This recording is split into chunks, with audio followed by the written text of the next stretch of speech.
जहां तक आपके जिले का सवाल है, आदमी के पास कुछ कमजोरियां होती हैं। हर एक इंसान वो शैविक शरीर में आएगा तो कुछ आकर्षण के बिंदु रहते हैं शरीर में। तो आपका मधेपुरा जिला मुझको हमेशा अच्छा लगा है। ठीक है, मेरी कमजोरी है, लेकिन अच्छा लगा है। वहाँ का जर्रा जर्रा भी मुझको अच्छा लगता है। एक एक आदमी जो मधेपुरा का है, वो शिव से हो या नहीं हो, पता नहीं, उससे मैं ज़्यादा आत्मीयता महसूस करता हूँ। कारण क्या है इसका हमको भान नहीं है, पता नहीं है। 9 सितंबर 1982 को मैं मधेपुरा आया था सुबह की ट्रेन से, और उसी दिन शाम में शिव चर्चा मैंने शुरू की थी पहली बार। यानी अपनी पत्नी को छोड़ के दूसरे को कहा था कि आप शिव को अपना गुरु बनाइए।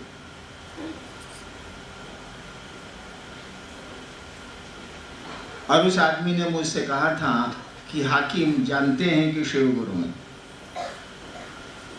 मुझको आश्चर्य हुआ था कि मैं ही नहीं जानता हूं कि शिव गुरु हैं, मैंने किसी को बताया ही नहीं कि शिव गुरु है, तो इस आदमी को मालूम कैसे हुआ कि शिव गुरु? क्योंकि शिव को गुरु मानने के बाद 8 वर्षों तक मैंने किसी को नहीं कहा कि मैंने शिव को गुरु माना। किसी से कोई बातचीत ही मैंने नहीं की, केवल पत्नी को पता था। किसी से मैंने कोई बातचीत इस मुद्दे पर नहीं की थी कि मैंने शिव को गुरु माना। और मैंने जब शिव को गुरु माना था तो मुझको पता ही नहीं था कि महादेव गुरु हैं, शिव गुरु हैं, मुझको नहीं पता। न कहीं पढ़ा था, न कहीं सुना था। मेरे मन में एक ख्याल आया था 1974 में, वो भी आरा के गांधी श्मशान में रात के 2 बजे, कि गुरु भगवान होता है तो भगवान गुरु क्यों नहीं है। क्यों ख्याल आया था, लंबी कहानी है, छोड़ दीजिए। लेकिन ये ख्याल आया था कि गुरु भगवान होते हैं तो ये भगवान गुरु क्यों नहीं है।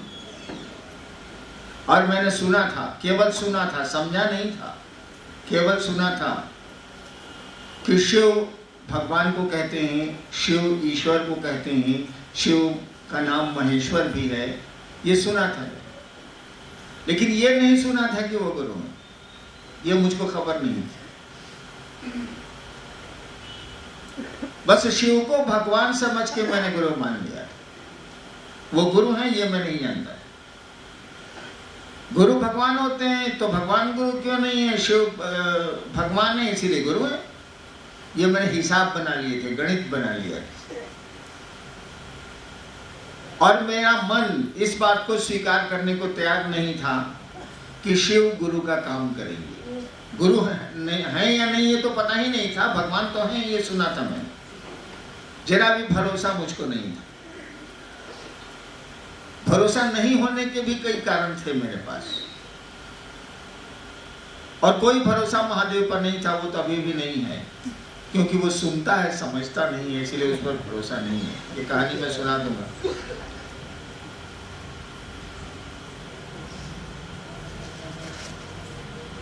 और 8 साल बीत गए, 8 वर्ष गुजर गए। शिव को गुरु मानने के 1 साल के बाद तो मैं बिहार पब्लिक सर्विस कमीशन में आ गया, डिप्टी कलेक्टर हो गया। लेकिन किसी को मैं कुछ नहीं कहता था। जब मधेपुरा आया तब तक मुझको ये लगने लगा था कि ये गुरु है, क्योंकि मैं जो चाहता था उसने सिखला दिए। जब भी मैं मुसीबतों में फंसा हूं उसने निकाल दिया। अब मुसीबत मुझको कुछ नहीं थी। वो अभी गा रहे थे लोग ने कि सिंहेश्वर में प्रसादी चढ़ाने के लिए।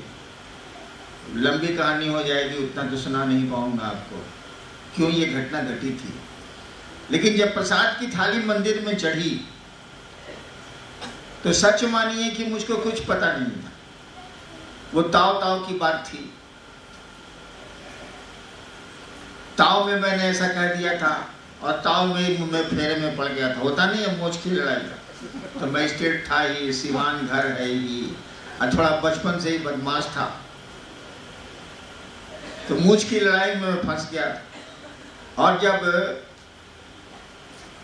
पंडा जी ने वहां 50 रसगुल्ले की थाली पूरब में रखी और मेरे कहने पर पट बंद हुआ। पहले तो उन लोगों ने विरोध किया कि पट नहीं बंद होगा शाम में, लेकिन क्या करिएगा, दंडाधिकारी मैं था और बाकी मजिस्ट्रेट भी थे मेरे साथ। पट बंद हुआ और सिंहेश्वर मंदिर में उस समय जो किवाड़ है थी, अब क्या नहीं कर सकता, उसमें फाँक है, मैंने पल्ले पल्ले में फाँक है, बाहर से भीतर दिखता है। तो जब दरवाजा बंद हुआ तो रोशनी जल रही थी और भीतर की सब थाली दिख रही थी, सब कुछ दिख रहा था और मुझको कुछ नहीं आता था। शिव ने मुझको नमः शिवाय मंत्र दिया था शिव को गुरु मानने के 1 साल बाद 75 में। इसके अलावा मुझको कुछ नहीं आता था। वो आता भी, अभी भी कुछ नहीं आता। और चारों बगल से भीड़ थी, मजिस्ट्रेट लोग भी थे, पब्लिक भी थी, मैं फंस गया था। हमने एक ही बात महादेव को कही थी, कुछ आता ही नहीं था तो अब कौन उपाय। अब मुसीबत में पड़िएगा तो नमः शिवाय नहीं याद आवे। जैसे मुसीबत में पड़िएगा तो सब अंग्रेजी भुला जाइएगा, ओरिजिनल भाषा पर आ जाइएगा। ठीक उसी तरह से नमः शिवाय तो हम लोगों का पैदाइश नहीं ना है, वो तो एडॉप्ट किए हुए हैं, हम लोग करते हैं। इसलिए जब मुसीबत में पड़ेगा तो भूल जाएगा, याद नहीं पड़ेगा। तो भी याद नहीं पड़ रहा था, मेरी इज्जत दांव पर थी। तो मैंने एक ही बात कही थी धीरे से, पत्नी बगल में थी, एसडीओ भी थे वहां के। हमने कहा था कि बुढ़ऊ इज्जत रखी हो।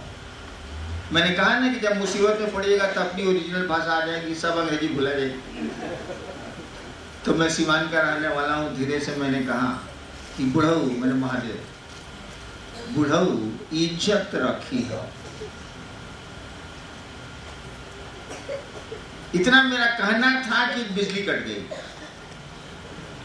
उस समय सिंहेश्वर मंदिर में जनरेटर नहीं था, बाद में लगा।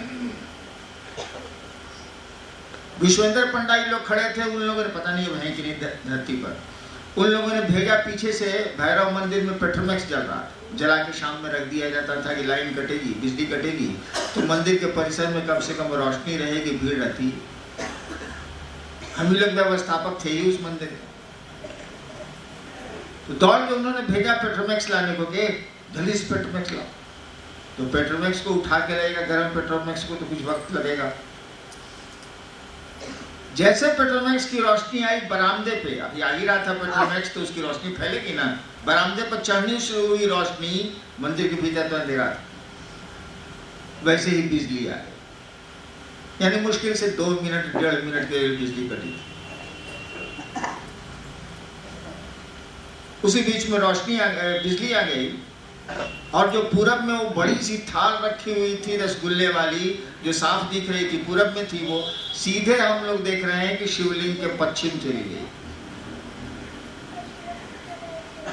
अब तो मेरी मूंछ थोड़ी ऊंची हो गई, बाहर से दिख गया। हमको खोलिए पंडित जी दरवाजा खोलिए। खैर कहानी लंबी है, छोड़िए। यानी इन चीजों से, ये ऐसी ही नहीं और भी घटनाएं हैं। महिषी तारापीठ में मैंने भगवती को पेड़ा खिलवाया था उसी झंझट में। धीरे धीरे मुझको लगने लगा कि ये गुरु है। भरोसा तो पूरी तरह नहीं हुआ, लेकिन एहसान मानने लगा मन मेरा, शिव गुरु के प्रति एहसानमंद होने लगा मेरा मन। और मुझको लगा कि लोगों को शिव गुरु से जोड़ना चाहिए। ये दिखता नहीं है, बोलता नहीं है, लेकिन करता तो था भाई, आदमी उतना नहीं कर सकता। और मैंने शिव गुरु की बात शुरू की, शिव गुरु की बात शुरू की, लेकिन मैं दूसरों को चर्चा करने को नहीं कहता था, साधना करने को कहता था। जो हमने सीखा था वो पूजा पाठ और वही सब सिखलाता था, और लेकिन लोगों को शिव से बनाता। 4 साल बीत गए, मुझको किसी ने नहीं कहा है कि शिव चर्चा करिए, कोई नहीं बोला मुझको, ना आसमान बोला, ना महादेव बोले, ना आदमी बोला। मैं अपने मन से करता था, मुझको अच्छा लगा था इसलिए मैं करता था। बाद में तो मुझको वहां के लोगों ने बता दिया कि किताब में भी लिखा हुआ है कि शिव गुरु है। मैंने माथा पीट लिया कि जब जानते हैं कि शिव गुरु है तो उसको अपना गुरु कहां नहीं बनाते हैं? भाई साहब गजब है। लेकिन मैंने शिव को गुरु माना था बिना पढ़े बिना जाने। मैंने परिणाम देखे थे, रिजल्ट देखा था और शिव को गुरु बनाया था। और लोगों को कहना भी शुरू किया था। मैंने महादेव के एहसान का वो गुब्बारा फूट गया था मधेपुरा में 8 साल के बाद, और तब चली थी शिव शिष्यता की बात। बाद में 4 साल के बाद उसको फिर आवाज ने ठीक किया कि तुम जो करते हो कहते नहीं हो। तो फिर वहां से हुआ कि आप ही चर्चा करिए। पहले मैं लोगों को चर्चा करने को नहीं कहता था, साधना करने को, नमः शिवाय करने को, ध्यान करने को, ये सब बताता। तो जब तक शिव शिष्यता का इतिहास रहेगा दुनिया में, तब तक रहेगा नहीं पता। लेकिन जब तक शिव शिष्यता का इतिहास दुनिया में रहेगा, आपका जिला और उसका नाम सोने के अक्षरों में तो जरूर लिखा जाएगा।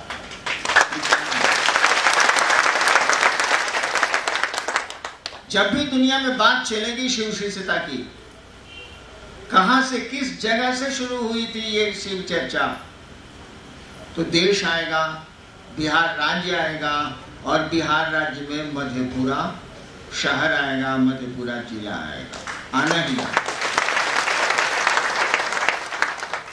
वैसी जगह से आप आए हैं। और मैंने कहा कि मधेपुरा के जर्रे जर्रे से मुझको आकर्षण है, पता नहीं क्यों। और जगह मुझको जगह नहीं बांध पाती, जगह मुझको नहीं बांधती है। पूरे देश में घूमता हूं मैं, लेकिन मधेपुरा अभी भी अच्छा लगता है। वहां के लोग अच्छे लगते हैं, नहीं कहना चाहिए, वहां के कुत्ते भी अच्छे लगते हैं।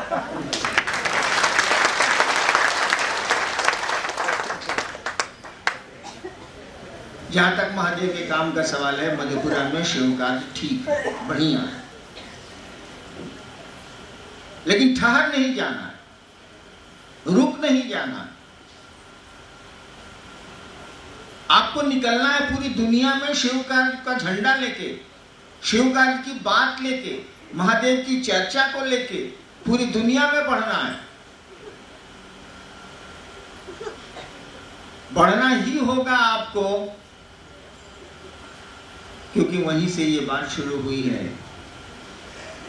जो भी आपको सुनेगा कि आप मधेपुरा के रहने वाले हैं, अगर वो शिव शिष्यता को जानता है तो आपके प्रति उसके मन में अवश्य सम्मान पैदा होगा कि साहब ये आदमी मधेपुरा का रहने वाला है, जहाँ से शिव गुरु की चर्चा शुरू हुई, प्रारंभ हुई। तो मधेपुरा में तो लगभग काम हो चुका। जो लोग बाहर मधेपुरा से निकल सकते हैं, जिनके पास थोड़ी बहुत व्यवस्था हो सकती है बाहर निकलने की, दूसरे राज्यों में, दूसरी जगहों पे, उनको कोशिश करनी चाहिए कि वो निकले। और विजेंद्र ने ठीक कहा था कि हम लोगों का तो नारा था कि गांव गांव में, कस्बे कस्बे में इस साल पहुंचा देंगे।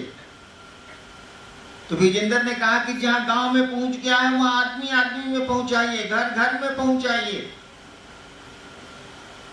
अब वही करना है कि जो लोग मधेपुरा में हैं और कुछ कारणों से बाहर नहीं निकल पाते हैं, वो गुरु बहनों और गुरु भाइयों, उनको चाहिए कि घर घर में शिव चर्चा को पहुंचाएं। घर में पहुंच चुकी है चर्चा, तो एक एक व्यक्ति में चर्चा को पहुंचाएं। ये सिलसिला चलता रहना चाहिए। जिन इलाकों में जिलों में नहीं पहुंचा है, जिले में पहुंचाई जाए चर्चा। जिन जिलों में पहुंच चुकी है चर्चा, वहां गाँव और पंचायतों में पहुंचाई जाए। पंचायतों और गाँव में चर्चा जहाँ पहुंच गई है वहाँ घर घर में पहुंचाया जाए, और जहाँ घर घर में पहुंच चुकी है चर्चा, वहाँ व्यक्ति को शिव गुरु से जोड़ने की कोशिश की जाए। बिया छींटते चलना है, बिया छींटते चलना है, बीज छींटते चलना है। जहां मौका मिले पानी पटा देंगे, नहीं मौका मिले तो मौसम के मिजाज पे छोड़ देंगे। क्या करेंगे?